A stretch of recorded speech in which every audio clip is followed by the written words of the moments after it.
Bonjour à tous, aujourd'hui on n'est pas n'importe où, on est chez TF1, la tour que tout le monde voit sur le périph', la tour que j'ai vue depuis que je suis gosse. TF1, c'est une chaîne que tout le monde connaît. Je suis pas venu pour faire Koh-Lanta, en tout cas pas encore.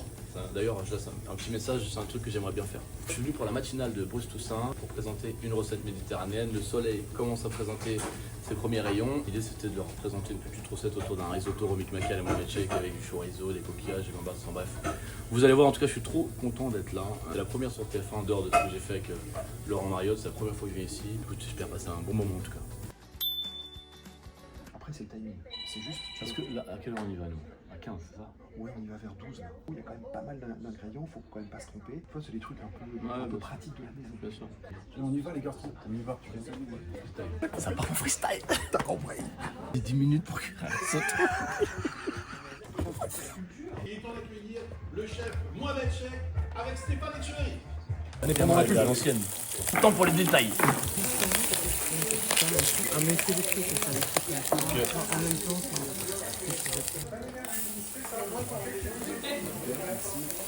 Putain, je savais pas que j'étais venu pour faire une épreuve Top Chef là. C'est un peu ça, hein? On va pas en mettre trop, comme ça va faire vite. Même, tu peux faire même, tu peux rajouter un peu. Bah, du coup, on profite pour tourner une recette. Faut que tu sortes. Le gong. 2 secondes pour sortir. Bye bye. Ça a été?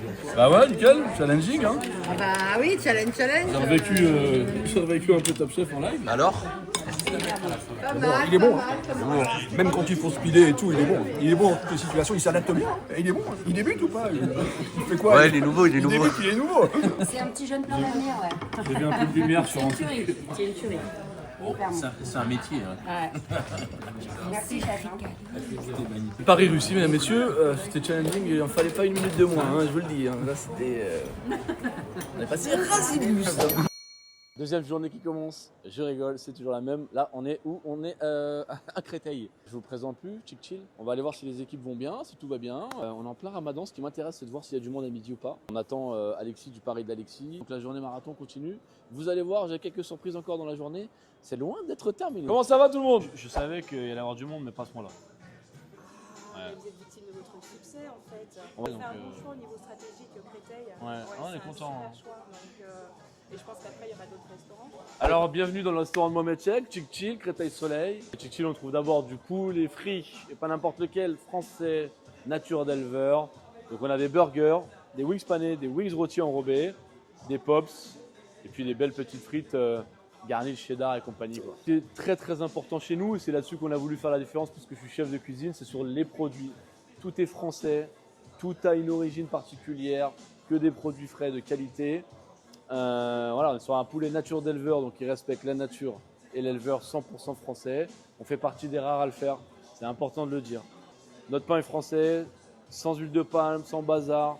Les sauces, c'est mes recettes à moi.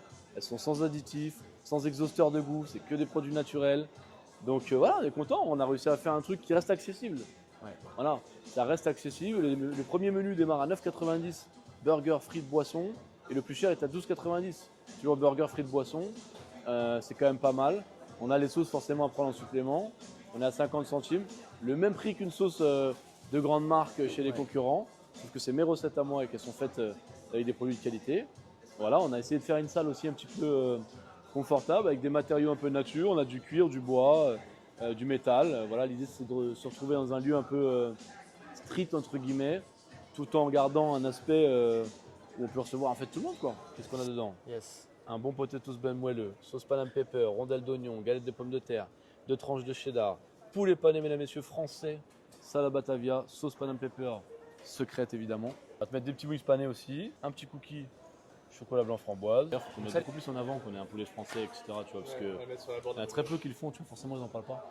C'est même pas question de temps l'origine, c'est plus la question de comment c'est élevé aussi surtout, tu vois. Parce qu'en soi il pourrait être italien, espagnol, roumain, ce qu'on veut, on s'en fout. Mais c'est comment il est élevé. Pas le poulet où quand tu le cuis, tu tires la cuisse, t'as l'os dans la main et le poulet qui reste sur place. Number 47 is for you man, you are the winner. Alors j'ai mis la petite collection de sauces. Où est-ce que vous voulez vous s'assire? Je suis sur la table ronde là-bas. Là-bas. Au milieu? Là, je suis servi par Mohamed Chek. Je mets où?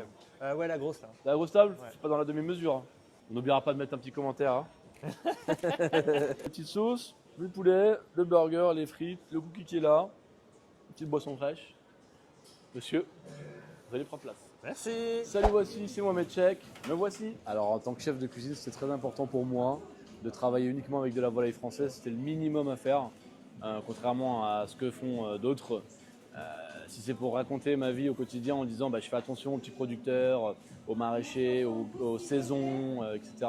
Et qu'à côté de ça, sur mon projet de restauration rapide, je mets du poulet mal élevé, si je puis dire, c'est pas terrible. Ce qui fait que notre poulet est bon, il est excellent. C'est d'abord que c'est un poulet français, nature d'éleveur. On a un mélange d'épices 100% naturel, qu'avec des ingrédients que vous pouvez retrouver dans vos placards. Alors on a fait une petite collection de sauces. Chez nous, c'est un peu la Fashion Week des sauces. C'est important parce que pour ceux qui me connaissent, je suis un grand saucier.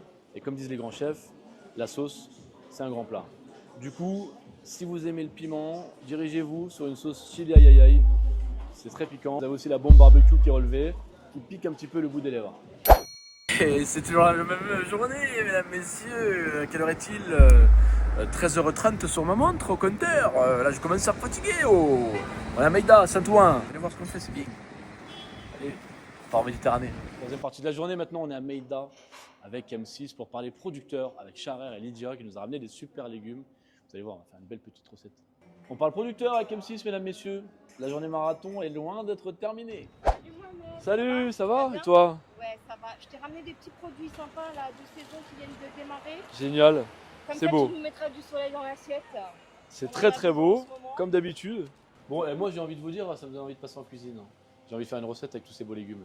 À tes couteaux. Il n'y a plus qu'à. Alors avec tous ces légumes, je ne sais plus où donner de la tête. Ce que je peux vous dire, c'est que je vais préparer une belle petite recette. On va l'appeler légumes printaniers, burrata et huile d'olive. Alors, dans l'esprit, je pense qu'on va prendre l'asperge parce que c'est quand même la pièce phare de ce panier. On va utiliser la fraise. On va voir en fonction des 2-3 petits légumes qui peuvent agrémenter, des belles petites pousses, des herbes. On va se faire plaisir. Je pense un petit peu de courgettes aussi parce que cuisine méditerranéenne, toujours un peu de courgettes dans ma cuisine. Et on va essayer de se faire plaisir et de dresser un beau plat. Ce qui est intéressant en fait dans la cuisine, c'est que on vit vachement en fait autour des produits et des producteurs. Et le fait d'avoir des gens en fait qui nous entourent, qui peuvent nous proposer en fait au quotidien des variétés de produits qu'on peut utiliser dans la cuisine, c'est vachement important. Parce que bon, nous on a un peu la tête dans le guidon et c'est vrai qu'au quotidien on pense pas toujours à se dire ok bon telle période c'est tel légume. Parfois les semaines passent, on s'en est même pas rendu compte. Donc le fait que nos fournisseurs et nos producteurs nous le rappellent, c'est cool. Hop là, les asperges sont cuites. Au glacé, on fixe la chlorophylle et on clôture la cuisson. On a 2 fraises différentes, du coup on va en prendre une. Donc les grosses fraises, on va s'en servir pour faire une vinaigrette. Ok. Donc là, il y a quelques légumes que je vais mettre dans de l'eau glacée pour les raffermir et donner un peu de croquant.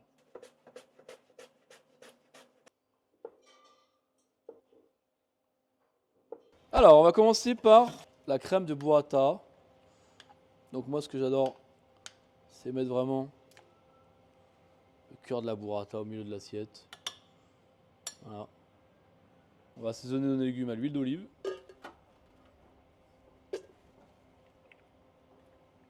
De sel. Essayer de faire un truc un peu joli. Allez, c'est parti. On va s'amuser. La burrata, c'est un fromage frais quand même qui fait partie des fromages préférés des Français, comme la mozzarella, parce qu'en vérité, c'est un fromage qui n'a pas beaucoup de goût. C'est quelque chose de très gourmand.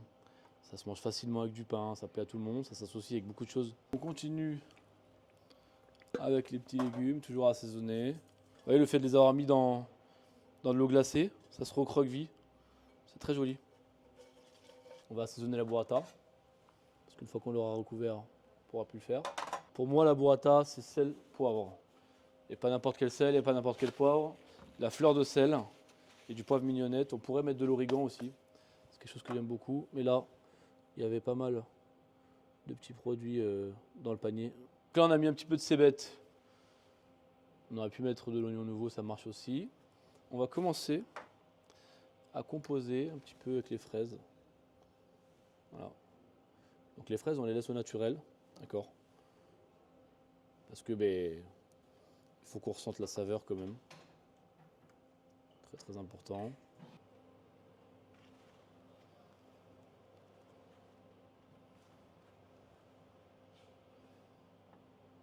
Donc là, on vient mettre notre petite vinaigrette à la fraise.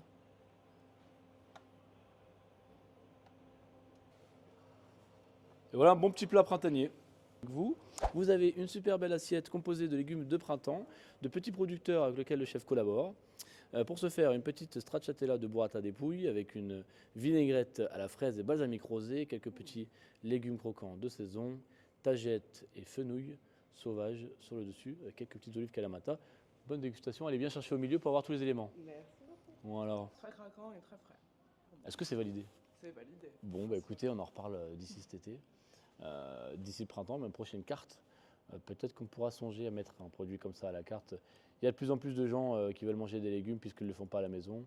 Et je pense qu'on a un rôle à jouer. Évidemment, on a besoin des rayons de soleil. Mais mettre le soleil dans l'assiette, c'est super important. Et on a bien décidé de le faire. Bon, mesdames, messieurs, c'est un clap de fin pour la 3e journée qui n'en est toujours qu'une seule. Et je peux vous dire, c'est pas encore fini.